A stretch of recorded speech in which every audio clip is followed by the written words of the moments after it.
A los miembros de la Fuerza Armada venezolana para que detengan el apoyo al régimen de Maduro, que no es otra cosa que una marioneta de Cuba. Como parte de su visita a Estados Unidos, el presidente de Brasil, Jair Bolsonaro, se reunió con el mandatario de esa nación norteamericana, Donald Trump. Bolsonaro llegó este martes a la Casa Blanca en Washington para el encuentro con su homólogo Donald Trump. Coincidieron en continuar la política injerencista contra el pueblo de Venezuela. En este sentido, Donald Trump reiteró que ha llegado el ocaso del socialismo en la región. Hemos llamado a los miembros de la Fuerza Armada venezolana para que detengan el apoyo al régimen de Maduro, que no es otra cosa que una marioneta de Cuba, y finalmente liberar a este pueblo. Brasil y Estados Unidos están juntos en el largo sufrimiento del pueblo cubano y nicaragüense. El ocaso del socialismo ha llegado a nuestro hemisferio y, por cierto, espero que en nuestro país nunca llegue el socialismo. Con una jornada de recolección de firmas y en menos de 24 horas ya van 2 millones de venezolanos que han firmado la carta de paz que le vamos a enviar en marcha popular hasta la Casa Blanca y hasta los Estados Unidos. El pueblo venezolano toma iniciativas de paz con la verdad. Llevamos la verdad.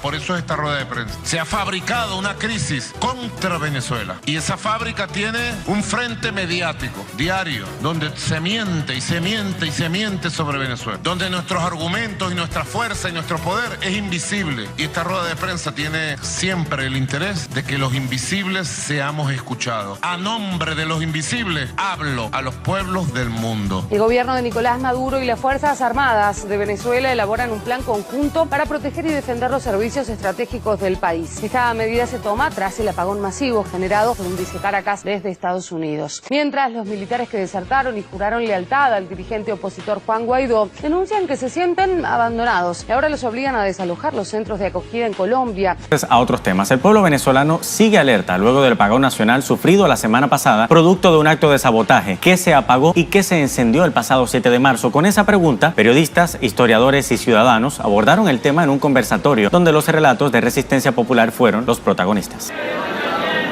Pasan los días y solo queda el recuerdo del mayor sabotaje eléctrico que ha sufrido el pueblo venezolano. El gobierno se mantiene alerta ante cualquier contraofensiva.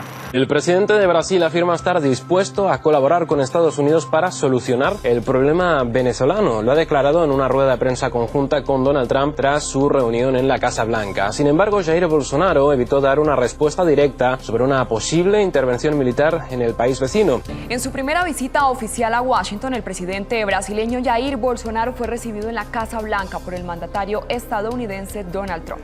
La situación en Venezuela. Frente a esto, Trump reiteró que Estados Unidos sigue contemplando todas las opciones. Más temprano, Bolsonaro se reunió con el secretario general de la OEA, Luis Almagro. Su hijo, Eduardo Bolsonaro, indicó que la conversación fue sobre la narcodictadura de Nicolás Maduro. Desde su posesión, el presidente de Brasil ha demostrado su admiración por Trump y sus políticas. De hecho, se enorgullece de su apodo, el Trump del trópico. Un hombre cansado de la situación en Venezuela decidió regresar a Colombia para vivir junto a sus papás, que descansan en el cementerio. José Wilmer Torres hace parte de los miles de retornados colombianos que han llegado al país huyendo del régimen de Nicolás Maduro. Empezó la guerra con Maduro, pues lo que tienen ellos allá, y el conflicto pues me hizo retornar a la ciudad otra vez acá.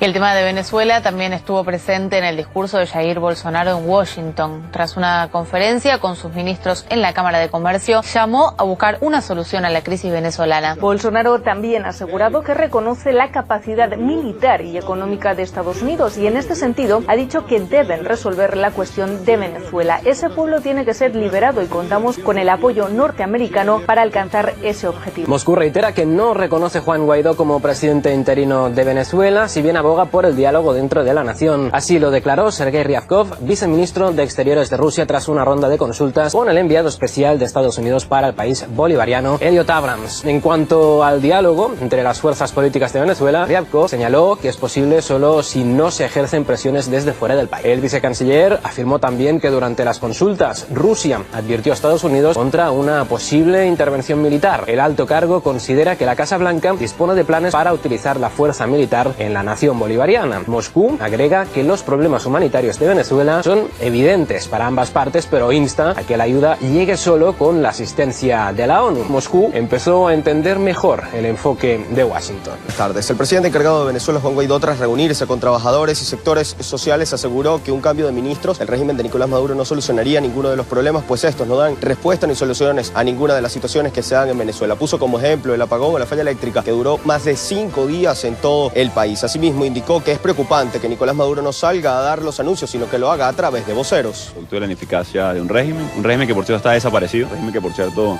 no tiene, pareciera, voceros, sino ventrílocos, que mandan a hablar en nombre de, hay cambio supuesto del tren, en nombre de, no hay clase, entonces pareciera o que se quedan sin voceros o que no sabemos dónde está quien usurpa hoy funciona. Lo que veo es un régimen muy débil, un régimen que ya no tiene respuesta, un régimen que no gobierna sino canta victoria. Cuando sabe CNN que es verdad, que es cierto que a Nicolás Maduro y a los que estaban en la avenida Bolívar intentaron asesinarlo con un explosivo puesto en un dron? ¿Desde cuándo lo saben? ¿Por qué lo dicen ahorita? ¿Desde cuándo no saben que quienes quemaron los camiones con supuesta ayuda humanitaria no fue la Policía Nacional? Como dijeron ellos mismos y dijeron los medios del mundo. ¿Desde cuándo lo saben? Eso se sabe desde el primer día porque nosotros mostramos los videos por todos lados, por los hechos. Esta Asamblea Nacional Constituyente, sus hombres y sus mujeres han demostrado que correrán la misma suerte que corra nuestro pueblo. Y al final de todo esto, tengan la certeza, porque tenemos la razón, que nosotros venceremos.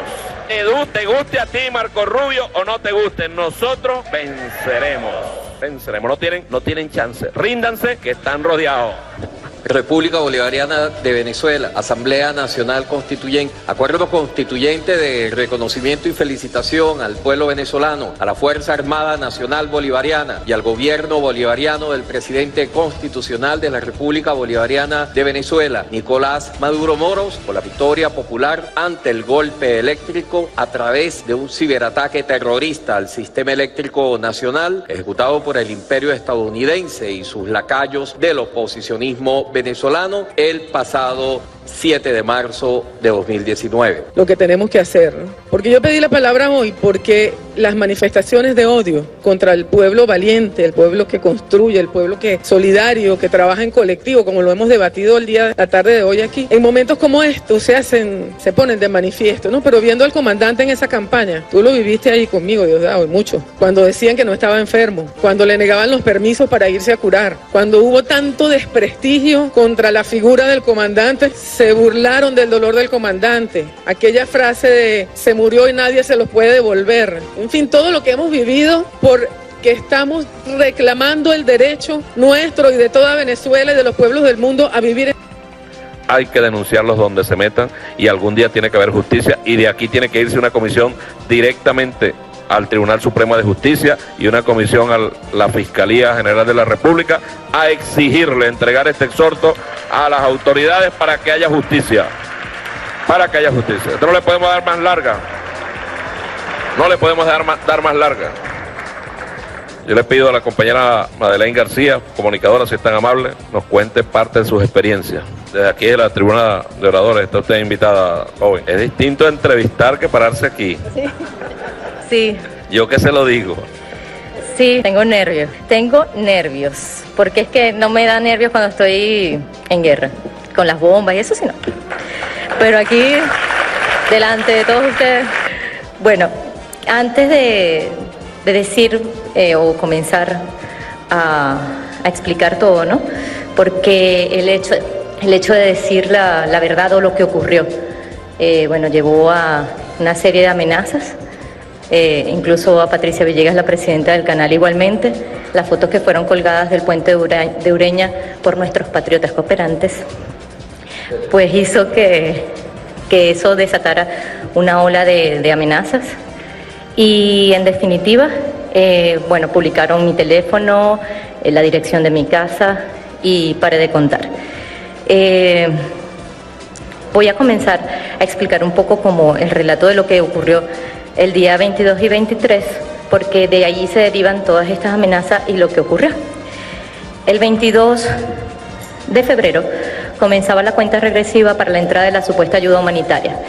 El ambiente fue preparado con una campaña psicológica sin precedentes que sin duda generó sus resultados, preocupación, angustia, que eran contrarrestadas por las frases nervio de acero, cabeza fría, y así me dijo Patricia, la presidenta del canal, al partir al Táchira: nervios de acero, madre cabeza fría. Lo escuché una y otra vez de Diosdado, Freddy Bernal, los generales, a quien no me cansaba de preguntar qué sucederá ese día, qué pensaban ellos, y me miraban con cara de, no sé si, devuélvete mija, para que no nos estorbes aquí, necesitamos gente combatiente, o más bien con ternura: mi hija linda, ven y te acurrucamos, no va a pasar nada, quédate tranquila. Y seguía yo insistiendo: ajá, y después de ese día que quizás salgamos rasguñados, pero Venezuela seguirá en paz, sentenció Freddy Bernal. Ese día fue el concierto en Cúcuta por la libertad de Venezuela. Claro, esa libertad amenazada con la guerra y la muerte, y para ellos el fin justifica los medios. El concierto con más de 30 artistas internacionales, todos súper famosos, y detrás toda su industria cultural. Días antes, Jorge Rodríguez, vicepresidente de Información, anunció un concierto también en Venezuela, por la paz, que llamaron para la guerra nada, y anunció también una jugada calificada por muchos como maestra, al ofrecer cajas de clap al pueblo de Cúcuta. Cúcuta, una ciudad que ronda con el más del 60% de pobreza, 70% de economía informal, donde campea el paramilitarismo, y hay pueblos enteros fantasmas cuyos habitantes se desplazan por la amenaza constante de muerte, que lloran a sus líderes sociales, asesinados por las consecuencias de la posguerra, dicen ellos posguerra, pero la firma de la paz. Del lado venezolano, a las 4 de la tarde comenzó el concierto, artistas nacionales e internacionales. Ambos conciertos en el Puente Tienditas, el escenario de la guerra. Del lado venezolano fueron colocados obstáculos como estrategia disuasiva, como lo vieron en las imágenes, container, gandolas para transportar combustibles, cabillas, muros de concreto, y pare usted de contar todos los elementos disuasivos encima del puente. Diosdado inauguró el concierto diciendo: acá estamos defendiendo con música nuestra soberanía. Yo decía: con música, chévere. Ajá, está bien, Diosdado. Y si insisten en meter la ayuda humanitaria, ¿qué va a pasar? Nada. Creo que era la misma cara de los militares cuando le preguntaba qué va a pasar. Mija linda. Diariamente pasan de un país al otro aproximadamente entre 40.000 y 50.000 personas con paquetes, así que si alguien desde Colombia quiere entrar con un paquete de esos que dicen de ayuda humanitaria, es problema de ellos si se quieren enfermar con comida disecada. Y nosotros haremos lo mismo, de aquí para allá irá gente con las cajas CLAP. Yo ya me imaginaba esa escena, las imágenes, el titular: intercambio de alimentos en la frontera, Venezuela da una bofetada a la supuesta crisis humanitaria, bla, ya. Yo estaba con mi película montada. Eso sí, dice Diosdado, más adelante hay que revisar para ver qué tienen esas bolsas. Así que pueden entrar los paquetes que quieran. Lo que jamás podrá suceder, acentuó Diosdado, es que detrás entre un soldado extranjero, porque ya eso es otra cosa, y tendrá una respuesta contundente por invasión. Y punto. Le robó la palabra a María Corina Machado. Mentira, eso lo digo yo. Y punto. Yo dije, bueno, si la cosa es así, no hace falta cabeza fría ni nervios de acero. Respiré, todo estaba listo. Entran las bolsitas, en fin, bla. Pero, mientras Diosdado declaraba, el gobierno de Colombia sacaba un comunicado donde restringía el paso por las fronteras, tal como ellos hablan diplomáticamente. La verdad es que cerraron sus fronteras. Y horas más tarde lo hizo Venezuela. Así lo anunció la vicepresidenta Delcy Rodríguez por amenaza a la paz y a la estabilidad del país. Bruno, ¿cómo se explica que a Estados Unidos le preocupe tanto? ¿Cómo colaboran otros países, por decir Rusia? ¿Cómo ve usted esta inquietud por la empresa Citgo, que de hecho es filial de la estatal venezolana, PDVSA? Y bueno, el petróleo es la cuestión central en esta guerra, desde el principio, desde que Hugo Chávez asumió el gobierno hace 20 años, que el petróleo es la cuestión central y es ambición de Estados Unidos y otros países. Entonces, naturalmente, tener el poder sobre esa fuente de riqueza, naturalmente, va a condicionar y va a conseguir llevar a que Estados Unidos logre su objetivo de tomar el poder en Venezuela. Siendo que Venezuela tiene muchos aliados, además de Rusia, de China, incluso de India, que ahora también está importando mucho petróleo de Estados Unidos. Esto hace con que una vez más, una herramienta central como es el embargo, las sanciones económicas, no tengan tantas consecuencias en Venezuela, y naturalmente esto es una derrota para Estados Unidos.